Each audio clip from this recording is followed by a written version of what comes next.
I tried making shepherd's pie for $10 and I wanted to see if it was actually worth it.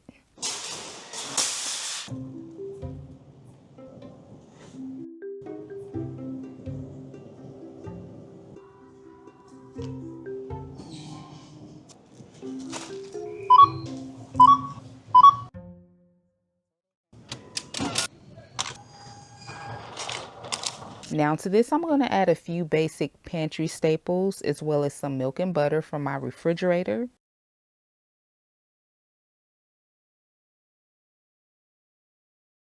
First, I'm going to chop up this onion. I'm going to brown the ground beef on high.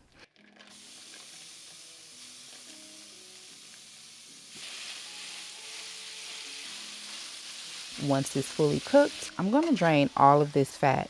And in the same skillet, I'm going to saute these onions on low heat and cook them until they are translucent.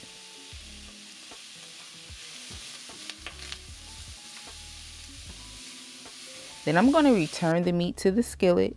I'm going to season this to taste, okay? So listen, I'm using salt and pepper to start. Now off camera, I gave the frozen vegetables a nice little rinse. Now I'm going to also start adding in the gravy. And I'm just going to do this according to the package instructions. This is really simple.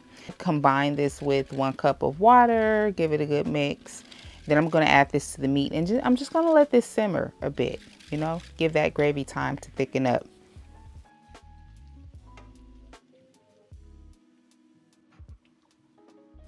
And here it is after just a few minutes of simmering. And y'all, like, I feel like this needs a little bit more gravy. So I'm going to go back to the pantry and I am going to grab some cornstarch. I'm going to combine this with some water to make a slurry. And then I'm just going to gradually add this to get just a little more gravy. So now I will season to taste with my pantry staples: garlic powder, onion powder, beef bouillon, dry thyme. I've already added salt and pepper. And this is looking good so far. It is tasting so much better. I'm just going to cover and let this simmer while I work on my potatoes. I'm going to use the entire 5-pound bag, and don't ask me why, okay? Because you don't have to ask, because I'm going to tell you why. I could not find a 3-pound bag, which was what I was initially looking for. I felt because they only had a 5-pound bag at the store, that was my sign right there that I need to use 5 pounds of potatoes in this recipe.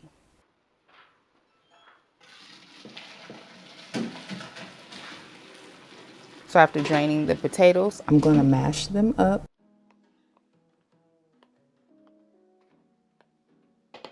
Add 1 stick of butter.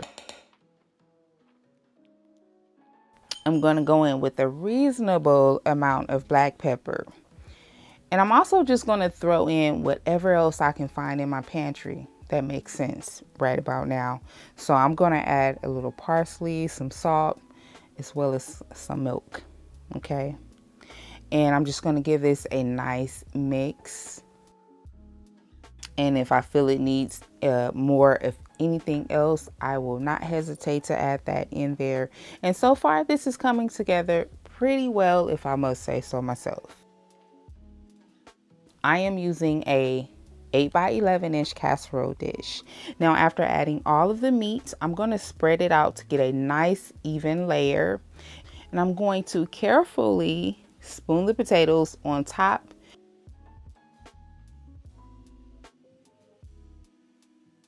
and spread them out as evenly as possible. I'm just going to use my fork and just spruce it up a bit just to give it that traditional shepherd's pie look. I'm just going to drag the fork across the potatoes just like this. I'm going to sprinkle a little parsley, a little paprika on top, and I'm going to put this in my oven, which has been preheated to 425. So I let it bake for about 20 minutes. I was trying to get the potatoes to kind of, you know, turn slightly golden brown. Once I saw the gravy starting to weep out, I was like, I need to get this out of the oven. Now, I am going to let this rest 15 minutes, okay, before cutting into it. I can clearly see that this is at least 8 regular servings, or maybe even 4 big back servings, okay? However you want to slice it. This was very filling, it was very comforting, and it actually tasted like a real meal. So was it worth it?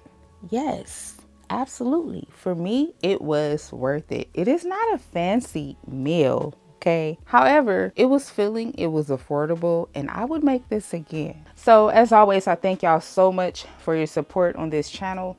Please do me a really big favor and click the like button if you enjoyed this video, and I hope to catch you in my next one.